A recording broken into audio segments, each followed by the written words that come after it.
शायद जिंदगी की सबसे डरावनी रात थी जब अमन अपने दादाजी के पुराने हवेली में रुका था। हवेली उत्तर प्रदेश के एक सुनसान गांव के किनारे स्थित थी, जहां जाने के लिए आधी रात के बाद एक तंबू साहिबान के अलावा कोई रोशनी नहीं मिलती थी। हवा में अजीब सी ठंडक थी, मानो सांस लेने पर सीने में कोई भारी बोझ उतर जाता। अमन दादाजी से मिलने आया था, पर दादाजी की तबीयत अचानक बिगड़ गई और वो गांव के डॉक्टर को बुलाने गए। गांव के लोग कहते थे कि उस हवेली में पिछले 25 साल से कोई नहीं रुका, क्योंकि हर कोई वहां अजीब आवाज़ों और चमत्कारिक घटनाओं से डर गया था। अमन ने इन सब बातों को महज गांव वालों की अंधविश्वासी बातें समझा, पर जब हवेली के उस बड़े दरवाजे से अंधेरे में कदम रखा तो उसका दिल जोर से धड़क उठा। अंदर कमरों की दीवारें टूटे फूटे और धूल से ढकी थी, दराज खुली खुली पड़ी थी और दरवाजों के किले जंग लगे थे। अमन ने बिजली के बल्ब को जलाया, मगर वो झिलमिलाकर बुझने लगा। तभी अचानक किसी ने धीमी आवाज में फुसफुसाया, मुझे छोड़कर चल जा।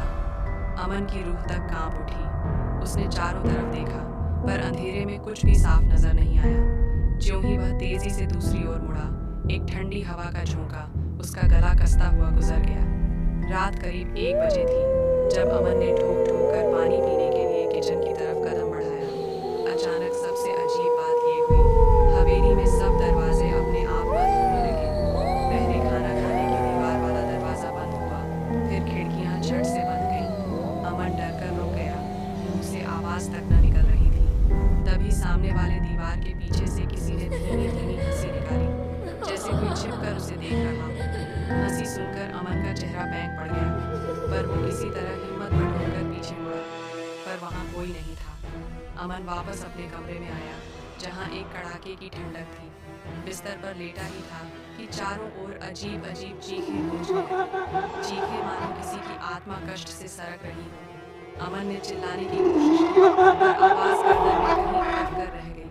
तभी एक सफेद चादर ओढ़े अचानक एक महिला की आकृति उसके बगल से गुजरती हुई चली गई। महिला का चेहरा स्थिर था, पर उसकी आंखों में अनगिनत दर्द छिपा था। अमन ने कदम बढ़ाया।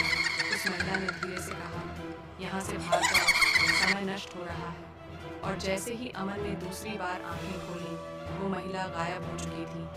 हवेली की दीवारों में छुपी बातें धीरे धीरे सामने आने लगीं। गांव के बुजुर्ग बताते थे कि 20 साल पहले इस हवेली में एक नवविवाहित जोड़े ने रात बिताई थी, पर रात के अंधेरे में दुल्हन ने सन की हालत में पति पर ताबड़तोड़ वार कर दिया और खुद भी आत्महत्या कर ली। कहते हैं कि दुल्हन का कफन हवेली के उस सबसे ऊंचे कमरे में रख दिया गया था, जहां से दिल्ली तक का दृश्य देखा जा सकता था।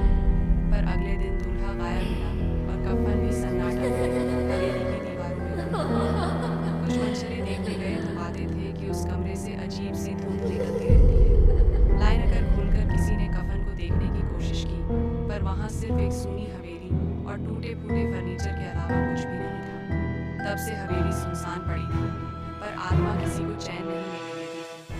अमन ने तय किया कि वह सुबह सबूत जुटाकर गांव वालों से इस रहस्य को खत्म कराएगा। पर उस रात उसकी नींद उड़ चुकी थी। आधी रात को उसने शिवलिंग वाले कमरे का दरवाजा अपने आप खुलते देखा। वहां से एक फीकी रोशनी झर रही थी, जिसे देख उसकी रूह कांप उठी। कमरे में एक टूटे कफन के टुकड़े बिखरे थे और दीवार पर ताज़ा खून के धब्बे थे, जैसे किसी ने अभी अभी खून उड़ेल दिया हो। अमन ने कदम बढ़ाया, तभी पीछे से किसी ने गहरी आवाज में कहा, तुम यहाँ क्या तलाश रहे हो?